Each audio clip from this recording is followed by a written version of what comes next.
Hi, how are you? I'm Mark Palchik, and I gotta tell you, I really love living in Washington, D.C.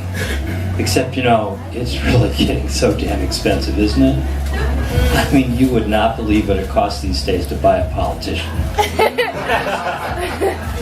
And they are not worth it. Now, we have a D.C. council member that tweeted that the Jews control the weather. The Jews, really? They haven't been able to control the weather since they left Egypt the first time. And besides which, if they really had that superpower, they would just keep Manhattan warm. So Luis was talking about going to Puerto Rico, right? So in order to get up here, I had to fly from Puerto Rico, San Juan, through Miami to Washington, D.C. I hate air travel. There is no personal space at all. I mean, you know that the guy sitting next to you is this plus-size guy with his elbows out thinking he's a striker for roller derby, right? And if it's not that, then he's trying to pack the overhead with body bags. All the while blocking the aisle. And then he sits down, he's got a 25-inch laptop, and he's watching Die Hard 2 with no earphones. So you can imagine how excited I was when the person that sits down next to me is this tiny little woman. I had a full 6 inches between my elbows and hers. She had such tiny luggage. It fit neatly underneath the seat in front of her. And she had this cute little cell phone with a screen so tiny I could barely see the nude pictures of her girlfriend. No personal space. And then I landed at Miami. I landed at gate D1. And I learned that my connecting flight was already all the way over to H7. So I grabbed my suitcase, walked the 37 gates to the SkyTrain. You've been to Miami, right? It's the size of a fucking continent. I hate Miami. Then you get the SkyTrain. The SkyTrain takes you over to the shuttle bus. The shuttle bus takes you over to the rental cars, where you gotta drive to the H terminal. You gotta go back through security, and you finally get to your gate, H7, where they get to tell you that your plane's gonna leave from D2. Well, the good news was that I did get to finally finish the second season of The Marvelous Mrs. Maisel.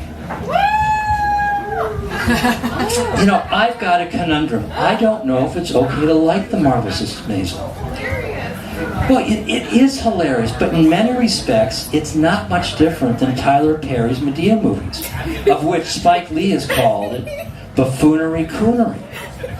So is it okay for me to like The Marvelous Mrs. Maisel? Is it really okay for me to like that? Well, let me tell you how I feel. I don't like it.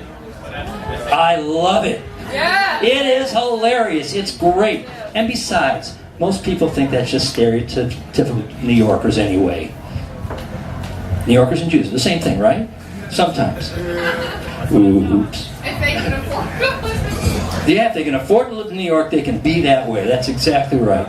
You know, every once in a while, politicians say things that are actually pretty sage.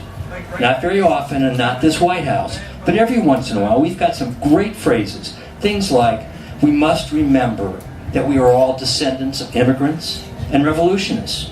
Franklin Delano Roosevelt. Ask not what your country can do for you, but rather ask what you can do for your country.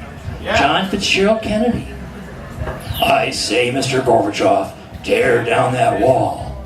Ronald Reagan. Yeah, and then we have a more contemporaneous phrase, right? I did not have sex with that woman. Oh, you probably thought I was going to do Trump's. We will build a great, great wall along our southern border. But that's not his. The Chinese said that a long time ago. And how successful has that wall been? They've got Americans all over the place. But I do wish one thing, and that is that our politicians would do something about the gun violence in this country. I mean, it's last Valentine's Day was a year since Parkland. 1,200 students have been killed since Parkland last year. Not only that, but every year, more people are killed by gun violence in America than all the soldiers that have died in Afghanistan since 9/11. That's tragic. That's criminal. We've got to do something about it. But gun laws are not the answer. That is just liberal bullshit. All right, from Missouri, you can tell.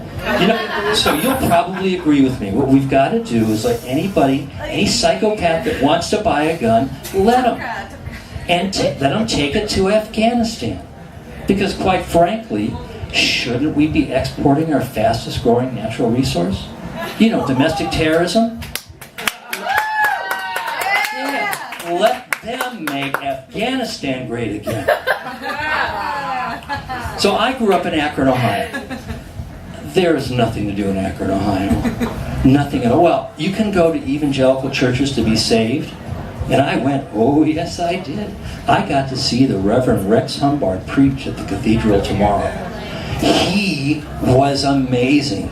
He was so powerful. He had the power to take away all of my sins. He had the power to take away all of my illnesses.